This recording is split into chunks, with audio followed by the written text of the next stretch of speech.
And दोस्तों, welcome to my YouTube study channel SR coaching Sonihar. दोस्तों, आज मैं बिहार बोर्ड के गणित की परीक्षा में वस्तुनिष्ठ प्रश्नों के बारे में हम चर्चा करेंगे। वस्तुनिष्ठ प्रश्न कौन कौन से प्रश्न पूछे जाते हैं, सबसे पहले बात कर लेते हैं। इसमें प्रश्नों की संख्या आपको 100 होगी, जिसमें कुल अंक आपको मिलेगा 50। 100 प्रश्न में से कोई आपको 50 प्रश्न को ही सॉल्व करना। ऐसा ना हो कि आप सोचेंगे कि हम 100 प्रश्न को सॉल्व कर देते हैं तो हमको नंबर ज़्यादा मिल जाएगा। ऐसा बात नहीं होता है। आपको मात्र 50 को ही सॉल्व करना है और उसी के अनुसार आपको नंबर दिया जाएगा। यदि आप सोचते हैं कि हम 100 कर देंगे और मेरा नंबर बढ़ जाएगा, ऐसा कुछ भी बात नहीं। आप क्वेश्चन देख सकते हैं। क्वेश्चन में आपको जैसे यहाँ लिखा गया है, प्रश्न संख्या 1 से 100 तक के प्रश्न के साथ 4 विकल्प दिए गए, मतलब 4 आप विकल्प रहेगा आपको A B C D के तरह, जिनमें से एक सही है, मतलब एक आपको आंसर सही रहेगा, बाकी 3 गलत हो जाएंगे। किन्हीं 50 प्रश्नों के उत्तर अपने द्वारा चुने गए सही विकल्प को OMR सीट पर चिन्हित करें। मतलब OMR सीट आपको दिया जाएगा, उसी में से आपको 50 प्रश्न को हल करना। जैसा कि दिखा दिया गया, 50 गुना 1, मतलब प्रत्येक प्रश्न के लिए आप सही जवाब देते हैं तो 1 अंक मिलेगा, गलत देते हैं तो 1 अंक काट दिया जाएगा, 50 अंक मिल जाएगा। इसमें हम कुछ प्रश्नों को सॉल्व करके बताते हैं कि कौन कौन सी प्रश्न आपको ज़्यादा पूछा जाता। जैसे आपको प्रश्न दे दिया है, रूट 15 है, क्या है? पूर्णांक है, परिमेय है, अपरिमेय है, इनमें से कोई नहीं। तो इस टाइप के जो प्रश्न पूछे जाएगा, और ध्यान दीजिएगा, जिसका वर्गमूल नहीं निकला, मतलब पूरा वो हर हमेशा अपरिमेय संख्या होता। मार दीजिएगा अपरिमेय संख्या, आपको 1 नंबर मिल जाएगा। प्रश्न 5 को देखते हैं। इसमें कहता है कौन सा शांत होगा। शांत पूछा जा रहा है, तो शांत जब पूछा जाएगा किसी भी भिन्न के लिए, तो आप क्या कीजिएगा, उसका हर का गुणनखंड कीजिएगा। यदि हर के गुणनखंड में उसका गुणनखंड 2 या 5 या 2, 5 दोनों मिल जाएगा, तो वो हो जाएगा आपको शांत। दूसरी ओर कभी कभी ऐसा भी हो जाता है एक्सेप्शन में कि आपको 2, 5 के अलावे और भी कोई संख्या मिल जाएगा। जैसे 2 और 5 मिल गया, इसके साथ साथ 3 भी मिल गया, लेकिन ऊपर में 3 से कटने वाला कोई रहेगा, इस टाइप से। ठीक है, तो उस स्थिति में भी आपको यदि नीचे में सिर्फ 2, 5 मिल जाए, या 2 या 5 कोई भी मिल जाए, तो उस स्थिति में आपका हो जाता है शांत। मतलब शांत और शांत से प्रत्येक साल सवाल आता है, ऑब्जेक्टिव में 1 अंक दिलाते हैं। ये वाला भी आप क्लास 8 में पढ़े होंगे, वही सवाल यहाँ भी है और 10 में भी पढ़ने को मिलता है। 2 संख्याओं का गुणनफल इतना है तो उनका मौसो 5 है, तो लौसो ज्ञात कीजिए। आपको याद होगा सूत्र, मौसो गुना लौसो बराबर पहली संख्या गुना दूसरी संख्या। याद, उसको कहा जाता है 2 संख्याओं गुणनफल बराबर मौसो गुना लौसो। ये आपको याद होगा, 2 संख्याओं गुणनफल, 2 संख्याओं का गुणनफल बराबर HCF गुना LCM। ये भी वही बात हो गया। या लिखा रहेगा पहली संख्या गुना दूसरी संख्या बराबर लौसो गुना मौसो, वही बात हो गया। तो उस पर बैठाकर आपको तोड़ देना। यहाँ देखिए, आपको पूछा जा रहा मौसो, जो बच्चा में भी लोग पढ़ लेता है मौसो निकालने के लिए। मौसो मतलब जो आपको आसान क्वेश्चन लगेगा उसको आप बना लीजिए। यहाँ पर मौसो आप कोनो विधि से बना सकते हैं। आप भाग विधि से बनाइए, अभाज्य गुणनखंड विधि से बनाइए, आपको सिर्फ ऑप्शन को सेलेक्ट करना होता है। ठीक है, आगे देखिए, इसी टाइप से हम बढ़ते हैं। बहुपद से तो आता ही है, प्रत्येक साल सवाल आता है बहुपद से। बहुपद को आप एक बार देख लीजिएगा। उसके बाद जो है, इसमें शून्य कहता निकालने के लिए, शून्य में अल्फा बीटा निकालना होता, मतलब इसको तोड़ लीजिएगा। जैसे कि ये बहुपद यदि दे दिया है x² माइनस 2x माइनस 3 दे दिया, तो शुरू लास्ट वाले का आप गुना करके बीच वाले पुराते हैं। जैसे मान लीजिए यहाँ पर 1 है, यहाँ पर 3 है, तो 3 एकम 3, 3 एकम 3 हो जाएगा। और वही 3 में से, जैसे मानिए 3 एकम हम बोल दिए हैं 3, और 3 में से घटा देंगे 1 को, तो हो जाता 2। लेकिन यहाँ आपको पुराना माइनस, तो आप कहावत तो सुने ही होंगे देहात में, जिसकी लाठी उसकी भैंस। इसको आप माइनस कर दीजिए, इसको प्लस कर दीजिए, आ जाएगा यहाँ माइनस। इस टाइप से आप इसको सॉल्व कर सकते हैं। ये 3x प्लस 1 नहीं लिखना होता इसलिए x खाली लिखेगा, और यहाँ पर 3 हो गया। अब इसमें आप ले सकते हैं कॉमन लीजिएगा, तो ये दोनों देखिए, ये दोनों में कॉमन अलग लीजिएगा, फिर ये दोनों में अलग लीजिएगा कॉमन। ये दोनों में देखिए x सिर्फ मिल रहा था, x ले लेंगे, बच जाएगा यहाँ x, माइनस x निकल गया तो यहाँ 3 हो गया। यहाँ भी देखिए आपको सेम मिल रहा था, प्लस 1 लीजिए, x माइनस 3 हो गया।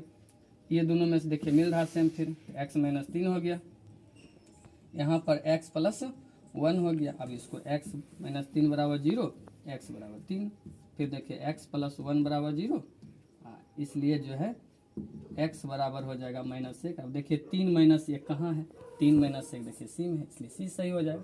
तो इस टाइप्स को भी परीक्षा में आते रहता है। आगे हम बात करते हैं,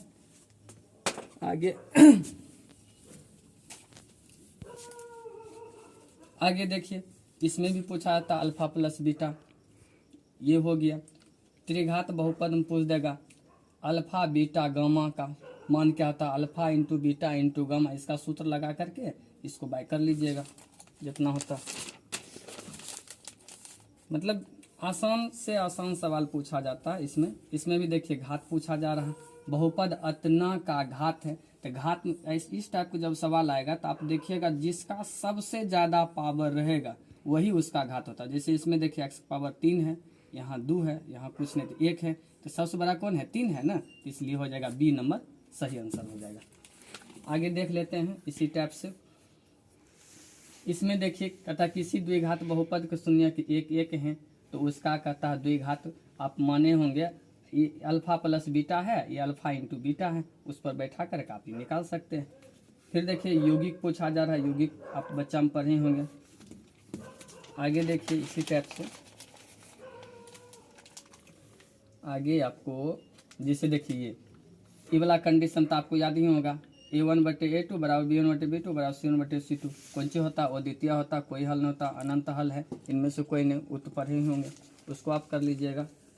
आगे हम आपको दिखा देते हैं, इसमें देखिए x और y का मान निकालने वाला समीकरण दे दिया है, और इस समीकरण को आप x और y से मान निकाल सकते हैं, किसी भी विधि से आप निकाल सकते हैं। इसमें x और y का मान आप वर्ग गुणनखंड से निकालिए, लुप्तीकरण से निकालिए, या प्रतिस्थापन विधि से निकालिए, किसी भी विधि से उस क्वेश्चन को आप हल कर सकते हैं। इसी तरह से जो है आपको भरबली लगभग जो है सवाल हम डील कर रहे हैं। इसमें कहता है कौन सी द्विघात नहीं है, तो द्विघात नहीं होगा किस कंडीशन, जैसे देखिए ये x² माइनस 5x प्लस 3 ये द्विघात में है, ये भी है, ये भी देखिए ये है, तो कौन नहीं, 3 है, तो इसमें सी हो जाएगा आंसर सही। यहाँ देखिए विवेचक कहता, विवेचक कहने का मतलब हो गया डी, विवेचक कहते हैं डी को, मतलब डी बराबर क्या सूत्र होता है, तो डी बराबर सूत्र क्या होता है उसको जो है आप कर लीजिएगा, डी बराबर सूत्र लगा लीजिएगा, हो जाएगा आपको।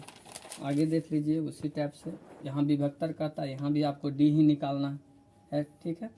आगे जो है आप इसी तरह से आप जो बनेगा, जो नहीं बनेगा उसको छोड़ देना है, जो बनेगा उसको बना ले। फिर देखिए समांतर श्रेणी वाला तो आप निश्चित रूप से करके जाइएगा, क्योंकि प्रत्येक साल जो है समांतर श्रेणी से पूछा जाता है। देखिए एक यहाँ सवाल है 34 नंबर, एक देखिए 35 नंबर है, ये समांतर श्रेणी से प्रश्न पूछा जाएगा। एनवा पद, ठीक। सार्वंतर कह रहा, सार्वंतर का मतलब भी होता है डी, सार्वंतर मतलब भी होता है डी, डी का मान निकालने के लिए कहता है डी, आप निकाल लीजिएगा। देखिए यहाँ भी समांतर श्रेणी वाला है कि समांतर श्रेणी इतना का कौन सा पद 29 है, कौन पद 29 है, कौन पद 29 है, तो इस टाइप को जब रहेगा तो यहाँ पर आपको समझना है एन निकालना, एन निकालने के लिए कर कौन पद, कौन सा पद कह देगा, तो इसके लिए आपको एन निकालना, और एन निकाल कर छोड़ दीजिएगा, वही आंसर उसका हो जाएगा। देखिए समांतर श्रेणी से कितना सवाल पूछा जा रहा है, 38, 39 सम समांतर श्रेणी, देखिए 40 भी इसी का है, रूप समांतर श्रेणी का है। उसके बाद कहता प्रथम 10 प्राकृतिक विषम संख्या का योग क्या होगा, इस पर सूत्र लगा करके आप बना लीजिए। इसमें देखिए पाद पूछा जा रहा, कौन सी पाद, इसमें आपको शॉर्ट बता देते हैं। मान लीजिए ये हो गया, इसको बोलते हैं आप x, इसको बोलते हैं x डैश, इसको बोलते हैं y डैश, और इसको बोलते हैं y। देखिए x ई प्लस ये हो गया प्लस प्लस, तो इसको बोलेंगे प्रथम पाद। फिर देखिए पहले x वाले को लिखा जाता है, ये देखिए माइनस है, ई वाला पहले हमेशा x वाला के लीजिएगा, ई प्लस है, ई हो गया दूसरी पाद। फिर देखिए ई वी डैश मतलब दोनों हो गया माइनस माइनस, तो ये हो गया आपका तीसरी पाद, ठीक है। और यहाँ पर देखिए ये वाला पहले प्लस लेंगे फिर माइनस लेंगे, प्लस और माइनस, ये हो गया आपका चौथी पाद। तो इसमें पूछा जा रहा पाद, इसमें अंक से कोई मतलब नहीं, यहाँ 5 रहे कि 3 रहे, राम रहे कि श्याम रहे कोई मतलब नहीं। आप देखिए माइनस माइनस मिल रहा है, माइनस माइनस किस में आता है, तीसरी पाद में, तीसरी पाद हो जाएगा आंसर। अंक से कोई मतलब नहीं रहता, इसमें सिर्फ चिन्ह से मतलब होता है, ठीक है। तो चिन्ह आपको निकाल लेना। उसके बाद देख लीजिए उसी टाइप से मूल बिंदु की दूरी पूछा जा रहा है इसमें, यहाँ पे भी देखिए पूछा जा रहा है, मतलब ए बी निकालना है, तो root under y2 minus y1 का whole square plus y2 minus y1 का होल, मतलब पहले में रहेगा इस टाइप से। जैसे यहाँ पूछा जा रहा है ए बी बराबर आप ऐसे निकाल लीजिएगा, x2 माइनस x1 का whole square plus y2 minus y1 का होल स्क्वायर। इस सूत्र को बैठा करके आप ये बीच की दूरी निकाल सकते हैं। फिर देखिए इसी टाइप से है मध्य बिंदु वाला, उसी चैप्टर का है। यहाँ पर कहता आपको आलेख खींचने के लिए आलेख खींच दीजिएगा। 48 सवाल हो गया आपको आगे। फिर यही इसमें भी देखिए इसी चैप्टर का ही सवाल है, ये वाला भी 51 नंबर का भी सवाल। और इसमें देखिए इसमें आसान सा, इसमें आप देख लीजिएगा, इसमें देखिए किसको 2 गो को जोड़ने से 90 पुरता, तो जिस दो को जोड़ने से 90 पूरेगा उसमें से किसी एक को तोड़िएगा। आपको ये वाला सवाल, ये वाला क्वेश्चन तो आपको ध्यान ही होगा, सूत्र भी ध्यान होगा। आपको बताते हैं इसमें, ये देखिए ऊपर में वैसे भी लिखा हुआ ही है, ये वाला मतलब साइन 90 डिग्री माइनस थीटा क्या होता है, कॉस थीटा होता है। इसका उल्टा हो जाएगा फिर कॉस 90 डिग्री माइनस थीटा बराबर साइन थीटा होता। तो एगो आप ई कर लीजिएगा तो ऑटोमेटेड है। 2 नंबर में देखिए टेन 90 डिग्री माइनस थीटा तो हो जाएगा आपको कॉट थीटा। अब इसी का उल्टा इधर कर लेंगे, कॉट 90 डिग्री माइनस थीटा तो हो जाएगा टेन थीटा। मतलब ई याद करते हैं तो ये आपको गिफ्ट मिलेगा, जैसे शादी करते तो लकनिया गिफ्ट में आता है, उसी तरह आ जाएगा।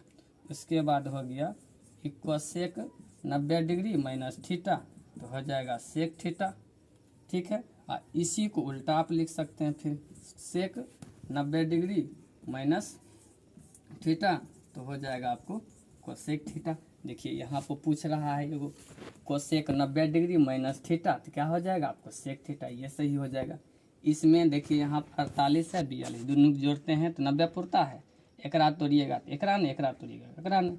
यहाँ देखिए 23 को 73 63 को 67 जोड़ते हैं तो क्या हो जाता है 90, तो इसको तोड़िएगा, मतलब ये दोनों तोड़ लीजिए, इसको छोड़ दीजिए, बस हो गया। गुने में है तो 1 हो जाएगा, सीधी बात है। यहाँ पर भी देखिए वही बात है, यहाँ पर भी वही बात है। यहाँ पर कहता सेक 0 का मान आपको टेबल तो आदि होगा, मतलब साइन 0 का, साइन 30 का, साइन 45 का, उसी टाइप पर ये बन जाएगा आपको। त्रिकोणमिति का सवाल हो गया आपको, ये भी देखिए त्रिकोणमिति का ही है। इसमें कहता सत्य है, मतलब साइन 30 का मान कॉस 60 का मान दोनों बराबर होता है, साइन 30 का मान कॉस 30 का मान बराबर होता है, जकरा में बराबर होता है सत्य हो जाएगा, जकरा में बराबर नहीं तो पिछला विद्यार्थी का टिक मारा हुआ है, ठीक है। आगे देखिए त्रिकोणमिति का ही है, ये सवाल आपके बुक में भी दिया गया, ये त्रिकोणमिति भी त्रिकोणमिति, देखिए ये भी त्रिकोणमिति आ गया। त्रिकोणमिति से भर भर के सवाल पूछता, देखिए त्रिकोणमिति बढ़िया से त्रिकोणमिति पढ़ लीजिएगा तो आपका बल्ले बल्ले हो जाएगा। देखिए इसमें कहता है किसका मान √2 होता है, तो आपको तो पता होगा टेबल में टेन 60 को होता है कि कॉस 45 को होता है कि साइन 30 को होता है कि कोसेक 45 को होता है, टेबल वाला याद रखिएगा, ये हो जाएगा आपको। फिर देखिए आगे हम बढ़ते हैं ये यूनियन कॉर्नर में आपको अच्छा लगे तो बनाइएगा, नहीं तो सब टाइम खाएगा। आसान क्वेश्चन को खोज कर आराम से 50 आप सॉल्व कर सकते, ये सब टाइम खाने वाला है फालतू के। आसान वाला क्वेश्चन खोजिए, उसको बनाइए और नंबर को ज़्यादा से ज़्यादा आप उठा सकते हैं। इधर सब देखिए प्रतिच्छेदीय वाला अच्छा लगे, टाइम बचेगा तो इसको बनाइएगा, नहीं तो आराम से आसान वाला क्वेश्चन खोज करके उसको आप बना सकते हैं। यहाँ देखिए अनुपात वाला पूछ रहा है ना, यहाँ पर देखिए त्रिज्यखंड वाला पूछ रहा है, सब यहाँ पे देखिए 12 सेंटीमीटर व्यास की एक गोला है, तो उसका आयतन क्या, जो 5 नंबरा वाला हम बताए थे आयतन पूछता है, मतलब वहाँ आप रिवाइज कर लेते तो यहाँ आपको लाभ दे देगा। ठीक है, व्यास बराबर सूत्र होता है डी बराबर क्या होता है, डी बराबर 2r होता है ना, उस पर आप बना सकते हैं। यहाँ देखिए वही किसी घन का आयतन अत्य है तो इसकी भुजा कितने होगा, तो घन का आयतन सूत्र लगा के दोनों बराबर कर काट दीजिए, खत्म। यहाँ देखिए फिर बीच में त्रिकोणमिति घुस गया, ये कहीं कहीं घुस जाता है, इसको थोड़ा सा जगह मिलता है बस घुस जाता। देखिए बड़ी तेज है। देखिए यहाँ शंकुए बेलन में से ये आ गया, यहाँ पर 89 हो गया क्वेश्चन। आगे देखिए उसी टाइप से देखिए शंकुए बेलन में से इधर आ रहा, एक देखिए माध्यिका प्रश्न दिया 5 नंबर वाला, यदि रिवाइज कर लिए होंगे तो यहाँ आपको लाभ दिला देगा। माध्यिका यहाँ देखिए प्राकृतिक संख्या 10 सम प्राकृतिक संख्या का माध्य, इसको आप बना लीजिएगा। यहाँ देखिए इतना का समांतर माध्य, मतलब माध्य माध्यिका से भी खूब पूछता है। देखिए यहो माध्य माध्यिका हो गया। ठीक, फालतू के सवाल में दिमाग नहीं लगाना है, जो इजी आपको लगेगा। देखिए इसमें कहता बहुलक क्या है, तो जो सबसे ज़्यादा बार आता है उसने ना कहते हैं बहुलक। देखिए यहाँ पर 9 आया सबसे ज़्यादा बार, 9 है 1 2 3 बार 9, देखिए सी नंबर सही हो जाएगा। ऐसा सवाल खोजिए ना तुरंते बन जाएगा। 50 नंबर लाना इसमें बहुत ईजी बात है, लेकिन विद्यार्थी थोड़ा आपका हो गया सवाल खत्म। ठीक, इसको बढ़िया से रिवाइज कर लीजिए ताकि आपका भी नाम रोशन हो, आपके माता पिता का नाम रोशन हो, आपके गुरुजी का नाम रोशन हो, सबका नाम रोशन हो जाएगा। ठीक है दोस्तों, अच्छा वीडियो लगे तो लाइक शेयर एवं सब्सक्राइब जरूर कर दीजिएगा। ठीक, थैंक यू।